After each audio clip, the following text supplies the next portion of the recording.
that adding to the playlist, and I'll also be meeting with a group of EC through 6 educators at 1 o'clock this afternoon. So if you want to chime back in at 1, you can do that as well.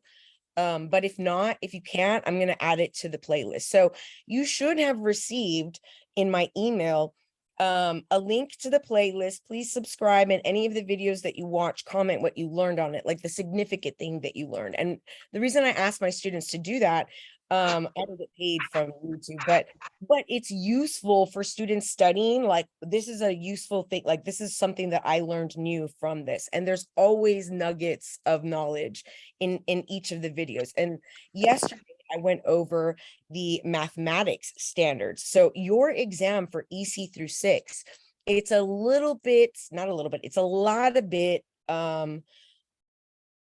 more information. All the other content areas, they have one standards document. So for instance, my first certification area when I started teaching in 2004 was ELAR 4 through 8. And so I had one document. I had one of these. You have several of them. I'm going to open one of them right now. Well, let's do, which is the one that you need in particular? I need SPED. You need what? Special ed. Oh my goodness. Well, this isn't even useful for you then. Well, I'm taking EC through 6 too, but okay. I'm released to take it, but I just haven't taken it yet. Okay. Because I want to finish SPED first while it's on my mind. Like, I have a job teaching SPED now. For sure. Okay. Well, so then this is still useful for you. Right. Right. And so we're going to go right now to the SPED, and you'll see how SPED just has one of these documents where you have art, you have math standards, Right. you have physical education, and then the exams, they're not just made up of No, I know. I've already taken them. I took EC through 6 already. I passed all but science. All but science. Okay, but cool. Then I have to take the 391 because, the 291 it's gone. So I'm on 391, and I haven't took 391 at all. Okay. And on my SPED test, my score is always a 238. So close. Okay, so I'm gonna ask you to watch those special ed videos, because there's a lot on those videos that where we talk about people who just took the test. We get new test questions, and then we talk about, like, this is the way you answer it, and people will say, like, oh, I've seen that 3 times on my exam, that one. And so we go over some of the things that you just have to know. For instance, about let's say that you are having an ARD, right? You are the special education teacher, you're going to have an ARD. The parent comes in, and they come in with an advocate, some sort of advocate representative with them. I mean, it could be their autism awareness advocate that's just coming in with them. What is the appropriate course of action for the ARD committee? Go forward, postpone until a later date. When you can go forward, the parent can have whoever she wants. No, if the parent brings anybody, even if it's just an advocacy representative, because of the legality with special ed, we must stop the meeting and wait and inform legal, and they have to send a representative to be there while they have their representative. Oh, I didn't know that. I always get a question like that, and I always say the parent have the right to bring whoever. And that's what I mean. Those are some, and the thing is that that's not in any sort of study manual. That's not. I know this for a fact because I've worked in teaching since 2004, and my sister has a master's degree in special education, and she is a special ed teacher. So I only know this because someone said this was a test question, and I went to an expert and said, what happened if I came in? And she said, oh, absolutely not. We have to shut it down. I'm sorry. And we have to reschedule. So I wonder if does their rule only apply if it's an advocacy person? Because, like, I've been in art and parents bring other people and they proceed. So, like, I've been in SPED for 5 years, but this is my first year teaching by myself.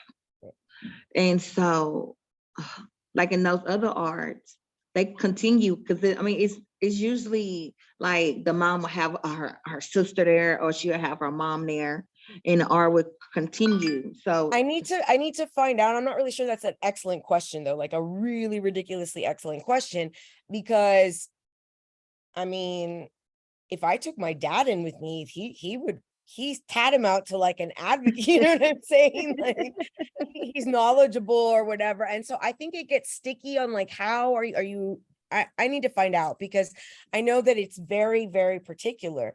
And so well, I'm see, gonna that's I'm part gonna of my find out for problem. you about the Okay. parent, or like whether it's like if you can bring family. I'm not, because I know that you can have both parents there. I mean, that's like mom and dad can come together, and that neither Yeah. of them. So but I know that the question they had asked me was about an advocacy person. And so that one, I had never heard that before, and I went and asked, and that would be the appropriate response. So we looked at that other, and I'm going to say, I think I've sent this to you already, right? This, I don't know. I have to go back through my emails to look. Yeah, it should be like on number 3, like in that email listed, the Okay. link to this drive.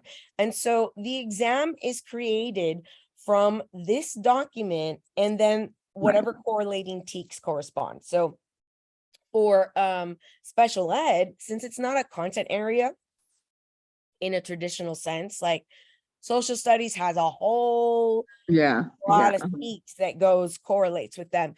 The TEKS that correlate with you are those ones for reading and for ELAR and for math. Yeah. Yeah, so those are the ones that you have to reference when you are preparing for this exam. And it's not going to be just special ed TEKS. You're not going to find Right. those. We Right. support by and large and need to understand the TEKS of English language arts and reading and mathematics. So those will be the ones that you do a deep dive in. And a deep dive is where you read through it with sort of like a critical eye, meaning that if you don't understand a concept or a skill, and there's nothing wrong with not understanding. I have 2 master's degrees, and every time I do a deep dive with somebody's new content area, I find out new things I don't know that I have to look up. I just did a deep dive with physical education, and in one of their TEKS, they talk about orienteering. It's a sport. Never heard of it in my entire life. I'm 40 years old when I learned what orienteering is. So we had to look it up and then look up, like, what does it mean in order to understand it? And so that's what I want for you to do on your study time, is to like make index cards, like the large ones for each of the grade levels, to see like what are the main skills, the ones that they have to learn. And here is your because you do EC through 6, so it Well, is. I'm going to do E3 through 6, but I'm going to. Oh, I'm just scared. Well, I know it, but there's nothing to be afraid of if you attack it in this way, because each of the grade levels are sort of controlled by an overarching introduction, right? And the introduction, this is the goal of the content area. And then each of those TEKS going up from EC, from kinder to first to second, changes a little. We add more skills, we add more knowledge, it gets a little bit more complex, but it's still underneath that umbrella of the overarching goal. Like, what is the goal for this content Right. area? So, but And my problem is, like, it's not that I don't know the content or any of that. yeah, It's that when I take the test, I guess my anxiety get the best of me, and I absolutely. second guess myself. Like I told you, the first EC26 test, I passed them all but science. I Right. took science 3 times by itself, and I still didn't pass. And I think with it being time, you have 45 questions in 30 minutes. My brain, it wasn't processing fast enough like I needed to. And I'm Right. jumbling at the end trying to finish. Right. So And it's, it oh my God. is a laborious task. These exams are critical reading exams, which means they are not just testing you on knowledge, they're trying to trick you. They want to see, can she read between the lines? To And it's not, I it's don't know not how a to. straight right. And so that I can help you with that. I can help you with reading between the lines. And I know you'll have to leave in a little bit, and we sort of wasted time spinning wheels on that. It's my fault. But so then in the videos that I sent you, and you don't even have to do this with me, we go through and practice the strategies of breaking down what is it that we are looking at? What are they asking? What is the question asking? For instance, we'll do this one right now. So my strategies and what I want for you to do on your exam is for you to read the scenario carefully. Remember, this is a critical reading exam, and it's difficult because there's a time. You would be able to do super well with a critical reading exam without this time thing, where you could sit there and labor through it and really, but that added time crunch with the trickiness of it means that you have to pay attention to keywords and phrases. So mindfully reading is the first step. Mindfully reading, paying attention to keywords and phrases. Let's do this one. Which of the following strategies will be most effective for providing job training to a student with intellectual disabilities for work as a server in a fast food restaurant? Now, before we move anywhere, I would like for you to identify for me, and I'll highlight them, any keywords and phrases you think we need to pay special attention to before we make our final decision on what is the right answer. So what are we looking for? I need the intellectual disabilities, excellent, job training, and strategies. Strategies, beautiful. And we need to do job training. Job training for what? Yeah, that's what you didn't hear me. That's what I said. I said those three. Absolutely. No, job training for what? You asking me that? Yeah. What is most effective for job training with a student to work as a server in a fast food restaurant? Fast food, right? So we need job training for fast food. And we want to know what is, whenever they say, it's Miss Halliburton, right? Okay, Miss Halliburton, anytime they say most effective, most appropriate, it is because they gave you two appropriate or two effective choices. One is most effective based on what we know and what they've told us. So we have someone with intellectual abilities. We need the most, we're looking for, the goal for this teacher is the most effective strategy to help a student with learning disabilities or intellectual disabilities for a fast food job, right? Let's take a look at these answer choices. I don't want to eliminate them until we've read all of them. So as you're taking the test, don't say as you're reading, oh, B is it for sure, and not even read C and D. Right. They write them for your eye to go to a certain answer choice and think that's the one. And if one goes, that's the one, give yourself pause and say, let me just make sure this like jives with, or it supports the particular keywords and phrases I identified, that I'm achieving the goal that is stated in the scenario. And for us, we identified the goal as finding the most effective, the best strategy to help a student with intellectual disabilities train for a fast food job. So let's take a look. Pairing the student with an employee who can work beside the student and model the required tasks. B, making a list of job tasks for the student to refer to as necessary throughout his or her work shift. C, carefully explaining the steps of the job to the student and checking on the student at regular intervals. D, simulating the work environment and practicing the job sequence in the classroom. Now, anytime you see most effective, most appropriate, most beneficial, it is likely, and that should be a red flag, that they gave you multiple appropriate or effective choices, at least two that you'll have to say, one of these is better than the other based on what I know about pedagogy, students, and the specifics that they gave me. So which of these can you just like say that is not the right answer and this is why? B. B, I agree wholeheartedly. We have a student with intellectual abilities, and we're just going to give them a list of Right. multiple tasks. A multiple task. No, that is never and never the right answer. So Right. And absolutely not. you can So eliminate C as well. See, like the job that I'm at now, mhm, it's functional academics. I don't know if you know what that is. mhm, Um, I am teaching reading and world geography. It's ninth graders. okay, And it's totally different than what I'm used to because I've been in elementary. right, So, like with this, I took this job to help me with my sped test. Like you right, think they know, and you like I'm trying to reprogram my brain right, to think differently than right. things that I think that I know and things I think that they should know.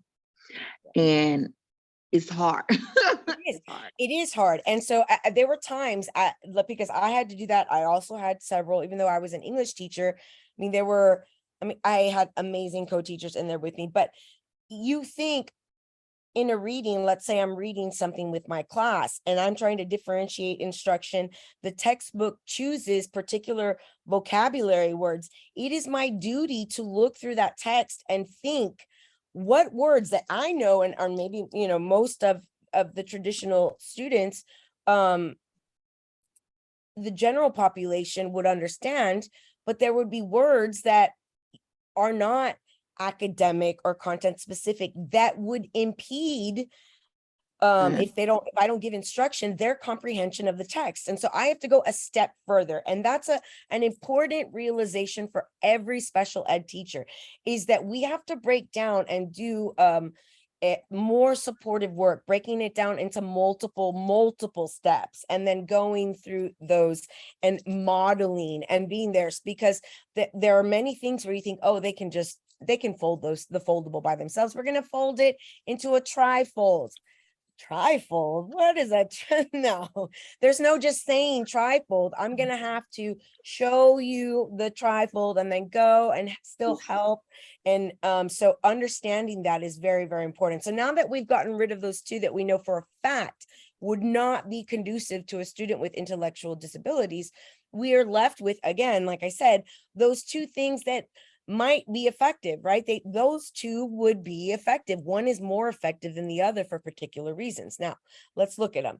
Pairing the student with an employee who can work beside the student and model the required tasks, or simulating the work environment and practicing the job sequence in the classroom. Now, I will mention before you make your final decision that all of the TEXES exams, they are theoretical exams. In theory, everything is possible. You could make anything happen, contacting the community and getting able to go. There's not going to be a problem with the principal. Like, it is theoretically, you are able to create lessons outside of the classroom for your students to get maximum benefit, theoretically. There are Mm. limitations to what we are able to do in an everyday setting. That said, which of these would be the best for Well, preparing? I guess A. Absolutely. And you would be right. You would be right. This D is good, but it's not as good as real world experience with someone who actually works there for them to be paired and help them as they do the required tasks, modeling and then supervising those in a real world setting.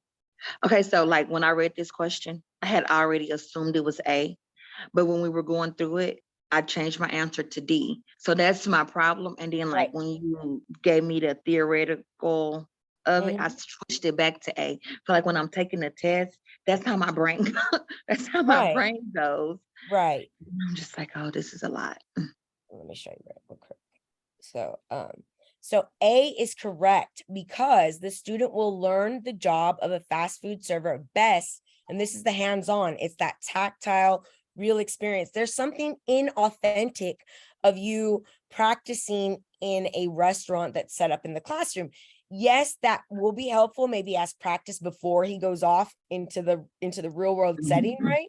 but there's nothing like being there, obviously, with someone ordered it, there's a time factor, Right.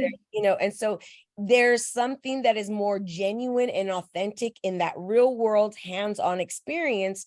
And then having the tasks broken down into the smaller manageable tasks. And that's something that as special ed teachers, we have to do. And general ed teachers have to do for their special ed students. Breaking down, maybe the assignment or the activity really only has 3 main tasks, but for a special ed student, you would have to break that down Right. into piecemeal, more steps. It won't just be the 3 that you could do with your pre-AP class and they got it. It's going to have to be multi-step. And that is something that I am learning now with doing this. Like my students are in the 9th grade. Mhm. Okay. And they all have intellectual disability. Right. Which is totally different. So I'm having to find worksheets. Can you see my paper? Yes, ma'am.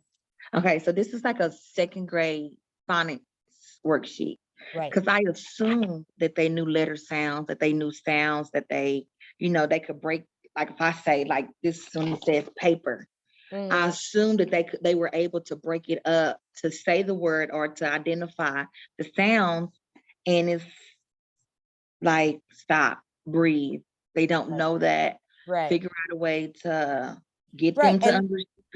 And that I'm glad you're saying that, but that's actually some of the questions, you know what I mean, that come out on the text, like, and we have that, especially those with intellectual disabilities, that the letter sound correspondent, that letter sound awareness, which is integral to our ability to decode words that are unfamiliar to us. And I had no idea about any of that.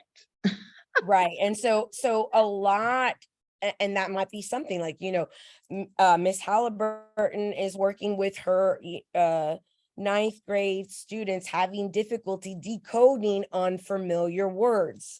Which of the following would be the best, most appropriate activity to help students with decoding unfamiliar words? And that would be going back to that letter sound correspondence, going back to phonics. So actually what you're doing is what needs to be done. And it's what we have to do a lot of times when we get students and their reading ability, their reading comprehension is affected by their inability to decode unfamiliar words.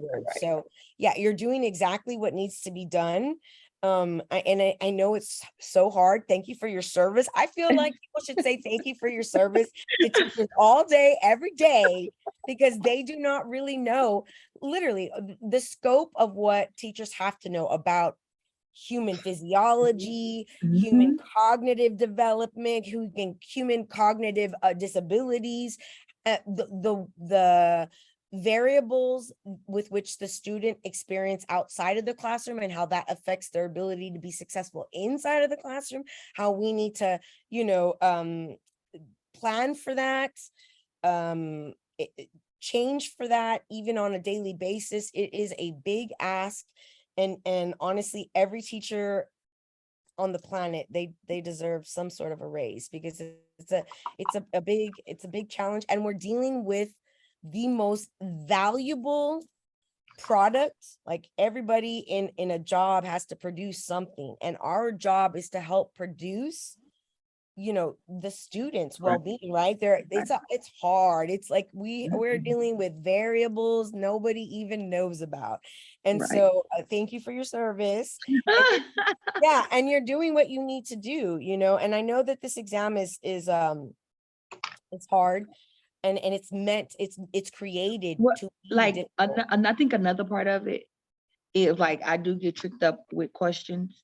I know in one of your videos, you were going over with somebody taking a SPED test, and in your video, the question says something like, if a child is having a seizure, like what should you do? And you listed all these choices, right? Which I knew the answer when y'all were going over it, but on my exam, the answer choice that was on that person's, they broke it up into like, okay, like one of them said about some of my trainings is like, if the kid is having a seizure, don't touch him. One of them said if the kid is having a seizure, hold their head back, like, hold their head. One of them was put something on the back, cushion their head. And I'm like, but I've seen this choice with all of them in it. So why is it broken up into all these different choices now? Like, I I don't don't know know. which one is the best. As my mom used to be the director of nurses for a school district, and the protocol is that you make sure, like, if they're in a chair, that they are not going to hurt themselves. You lay them down, like, so that they're not falling out as they're having it. If they're bumping their head, anything near them, like if they're near the desk, near a table, so that as they're seizing, they don't hurt themselves with anything nearby. And if you can, place something underneath their head as they're seizing, but never hold them. We don't restrain them. The only thing we do is move objects away or place something underneath so that they don't hit their head on what they're seizing. Right. So which choice would, like, I wouldn't know which choice would be the better answer. That's what I'm saying. Like, I think one of them was like cushioning their head. One of them was like, Did they say they were hitting their head on the floor? Like, did it say they were near things? Because I think it would matter. Like, not all of them seize hitting their head. Like, some of them seize back and forth, but I've seen a video, and it's the saddest, sweetest thing ever. But the woman has a support dog, and the dog actually puts it, the way she seizes is she does bang her head on the ground, and her dog puts himself underneath, and he lays underneath her as she seizes like this. It's and there's so many videos, and like, it's all strung together of the different seizures she has and all the different times he comes to put himself underneath there. So I would think that if the scenario talks about them hitting their heads, that is something that you need to rectify immediately.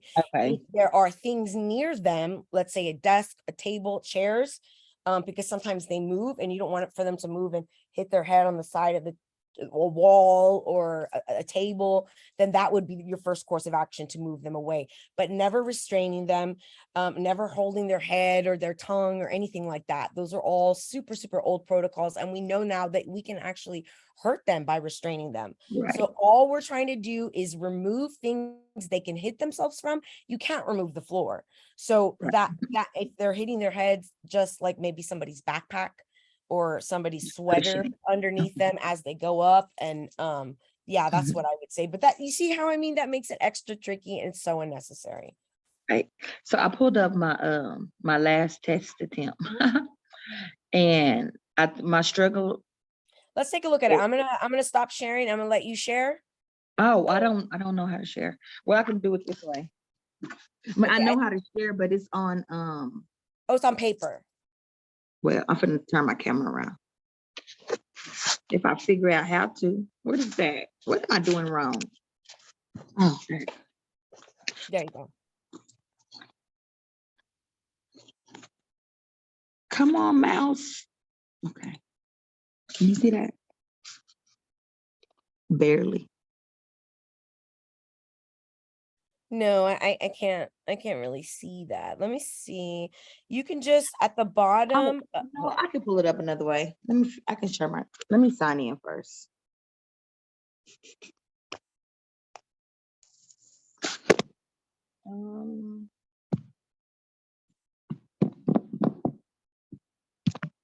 Yeah, so if you just click on at the bottom of the Zoom thing, if you just click share, you should be able to bring up the screen. Okay, I'm logging into the website.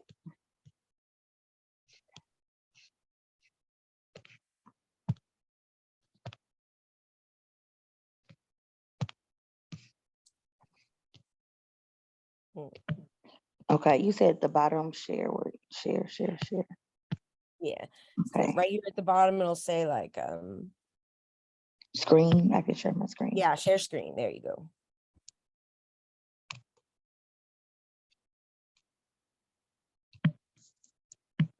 Did I do it? Okay. Yes. Can you see my screen now? Perfect. Yes, I can. All right. Yeah, it's a lot.